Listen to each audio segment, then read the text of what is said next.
Selama ini kita diajarkan bahwa berbagai teori besar lahir dari ilmuwan-ilmuwan Eropa.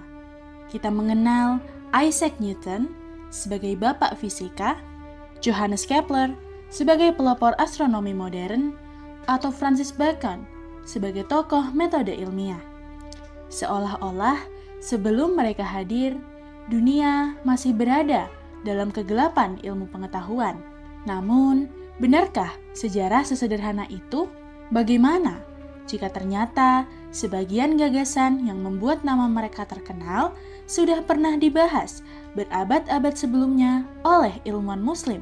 Bukan berarti mereka menyalin mentah-mentah atau mencuri karya orang lain, tetapi sejarah menunjukkan bahwa banyak fondasi ilmu modern dibangun di atas pengetahuan yang berkembang di dunia Islam pada masa keemasan.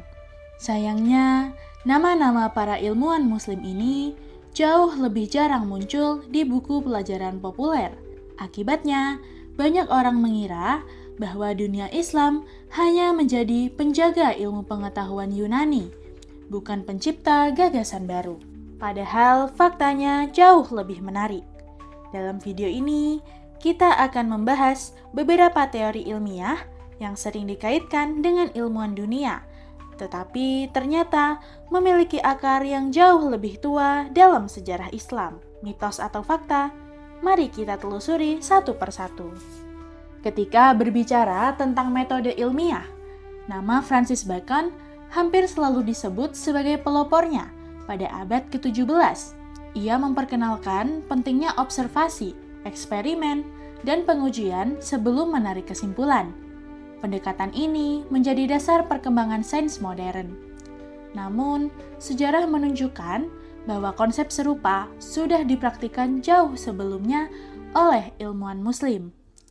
Sekitar 6 abad sebelum Bacon lahir, seorang ilmuwan bernama Ibnu Al-Haytham telah menulis bahwa sebuah teori tidak boleh diterima hanya karena mengikuti pendapat tokoh besar. Sebaliknya, setiap klaim harus diuji melalui pengamatan dan juga eksperimen yang dapat diulang. Dalam penelitiannya tentang cahaya dan penglihatan, Ibnu Al-Haytham tidak sekedar berteori. Ia membangun percobaan menggunakan ruangan gelap, lubang kecil, dan berbagai alat optik untuk membuktikan hipotesisnya. Pendekatan inilah yang membuat banyak sejarawan sains menyebutnya sebagai salah satu pelopor metode eksperimental modern. Artinya, Bacon memang berperan besar dalam menyusun metode ilmiah modern, tetapi gagasan mengenai eksperimen sistematis telah berkembang di dunia Islam berabad-abad sebelumnya. Nama Isaac Newton identik dengan ilmu cahaya. Eksperimennya menggunakan prisma, menunjukkan bahwa cahaya putih terdiri dari berbagai warna. Penemuan ini menjadi tonggak penting dalam fisika. Namun jauh sebelum Newton lahir, Ibnu Al-Haytham telah merevolusi pemahaman manusia tentang bagaimana mata melihat. Pada masa itu, banyak ilmuwan masih percaya bahwa mata memancarkan sinar ke objek sehingga manusia dapat terlihat. Ibnu Al-Haytham menolak teori tersebut. Melalui eksperimen yang sangat teliti, ia membuktikan bahwa justru cahaya dari benda masuk ke mata manusia. Penjelasan ini menjadi dasar optik modern. Ia juga menjelaskan proses refleksi, pembiasan cahaya, hingga prinsip yang kemudian melahirkan kamera obskura. Konsep sederhana inilah yang menjadi cikal bakal perkembangan kamera modern. Jadi, Newton memang membawa ilmu optik ke tingkat yang lebih tinggi. Tetapi, fondasi telah dibangun beberapa abad sebelumnya. Banyak orang menganggap rumah sakit modern dan pendidikan kedokteran berkembang pertama kali di Eropa pada masa Renaissance. Faktanya, dunia Islam telah memiliki sistem rumah sakit yang sangat maju sejak abad ke-9. Rumah sakit pada masa kekhalifahan Abbasiyah bukan sekedar tempat merawat pasien. Di sana terdapat ruang operasi, apotek, perpustakaan, ruang pendidikan, bahkan sistem pencatatan medis. Tokoh seperti Ibnu Sina menyusun ensiklopedia kedokteran Al-Qanun fi al-Tibb. yang menjadi buku wajib di berbagai universitas Eropa selama ratusan tahun. Buku tersebut membahas anatomi, penyakit menular, diagnosis, farmasi, hingga etika kedokteran dengan sangat sistematis. Banyak konsep yang kemudian berkembang di Eropa ternyata telah dipelajari lebih dahulu melalui karya-karya ilmuwan Muslim yang diterjemahkan ke dalam bahasa Latin.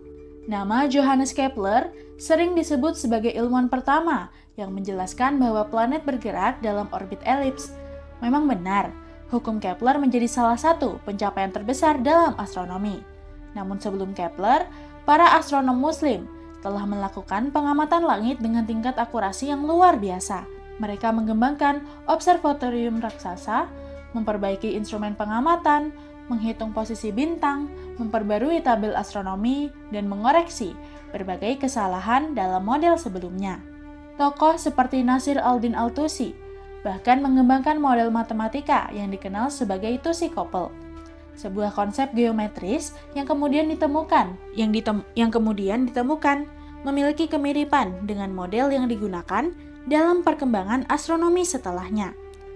Walaupun Kepler menghasilkan hukum yang benar-benar baru, perkembangan tersebut tidak terjadi di ruang kosong. Ia muncul setelah berabad-abad tradisi astronomi dari berbagai peradaban termasuk dunia Islam. Saat mendengar kata aljabar, banyak siswa menganggapnya sebagai bagian biasa dari matematika. Padahal, kata aljabar sendiri berasal dari bahasa Arab, yaitu aljabr. Istilah ini dipopulerkan oleh Muhammad Ibnu Musa al-Khawarizmi melalui bukunya pada abad ke-9. Sebelum itu, banyak persoalan matematika diselesaikan secara geometris atau menggunakan metode yang belum sistematis. Al-Khawarizmi memperkenalkan cara menyelesaikan persamaan secara terstruktur, sehingga matematika menjadi lebih praktis dan dapat diterapkan dalam perdagangan, warisan, arsitektur, hingga astronomi. Bahkan istilah algoritma yang sangat akrab dalam dunia komputer saat ini berasal dari pelafalan nama Al-Khawarizmi dalam bahasa Latin. Tanpa kontribusinya, perkembangan komputasi modern mungkin akan mengambil jalur yang sangat berbeda. Pertanyaan terbesar bukanlah apakah ilmuwan Muslim pernah berkontribusi. Bukti sejarah menunjukkan bahwa mereka memang memberikan sumbangan besar terhadap perkembangan ilmu pengetahuan. Pertanyaan yang lebih menarik adalah mengapa nama mereka jarang dikenal masyarakat umum. Salah satu alasannya adalah perpindahan pusat ilmu pengetahuan dari dunia Islam ke Eropa setelah abad ke-15. Ketika revolusi ilmiah dan revolusi industri berkembang pesat di Barat, perhatian dunia pun lebih banyak tertuju pada ilmuwan Eropa. Selain itu, banyak karya ilmuwan Muslim diterjemahkan ke bahasa Latin dan menjadi referensi penting bagi universitas-universitas Eropa. Seiring waktu, tokoh-tokoh yang mengembangkan teori tersebut pada era berikutnya menjadi lebih terkenal dibanding para perintis awalnya. Ini bukan berarti ilmuwan modern tidak berjasa. Mereka tetap memiliki kontribusi besar dan seringkali membawa teori lama ke tingkat yang lebih maju. Namun sejarah menjadi lebih lengkap jika kita juga mengingat siapa saja yang meletakkan fondasi awalnya. Sejarah ilmu pengetahuan bukanlah kisah tentang satu bangsa atau satu peradaban yang bekerja sendirian. Ilmu berkembang melalui perjalanan panjang yang melibatkan Yunani, India, Persia, dunia Islam, Tiongkok hingga Eropa. Setiap generasi mewarisi pengetahuan dari generasi sebelumnya, lalu menyempurnakannya. Karena itu, mengatakan bahwa semua teori ilmiah berasal dari satu peradaban adalah penyederhanaan yang tidak sesuai dengan fakta sejarah. Warisan ilmuwan Muslim bukan sekedar kebanggaan umat Islam, tetapi juga bagian dari warisan peradaban manusia. Mereka membantu menjaga, mengembangkan, dan melahirkan berbagai gagasan yang kemudian menjadi fondasi ilmu pengetahuan modern. Semakin kita memahami sejarah secara utuh, semakin kita menyadari bahwa kemajuan sains selalu lahir dari kolaborasi lintas zaman dan lintas peradaban, bukan dari satu kelompok manusia saja.